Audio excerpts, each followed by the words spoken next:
So I reflected on it a lot throughout the journey, what my regular mom duties looked like. And there were points throughout our journey that I thought there would have been no way to keep track of everything that we needed, because my mind was on, are my children going to be okay? And most importantly, is my son going to survive this? In 1991, when our son was born prematurely, he was airlifted at about 6 hours old and sent to Brenner. And all the things that unfolded that led us to Winston-Salem were very scary. We didn't know whether he was going to live or whether he was going to die. I was unable to go until the next day, so my husband Tom went ahead.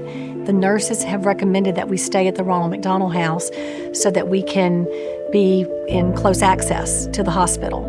Because we were there, and because the doctors and staff at Brenner were able to help Will become well, Will's got a life of his own now. He's married, he has a child, and Will is making a difference in the world in his own way. When he was going through treatment, a lot of the parts of treatment were really hard.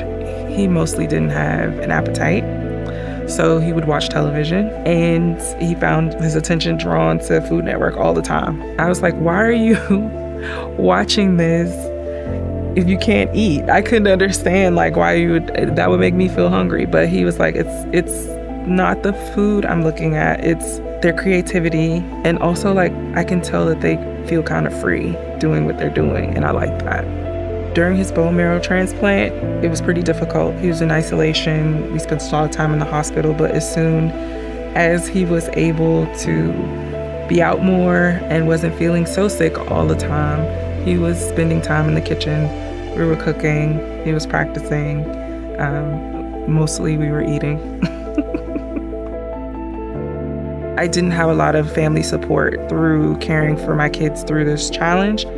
And so when it gets down to sort of those really, really intimate moments when you kind of really need support, the Ronald McDonald House staff really stepped in like family. I think that above everything else was the biggest deal, because this can be a process that can be extremely lonely, but somehow everyone that we met at the Ronald McDonald houses made sure that we all felt some sense of family and support. We didn't really even know there was a Ronald McDonald house in Winston-Salem until we needed it. And we just didn't realize it had been there all along waiting for us to come.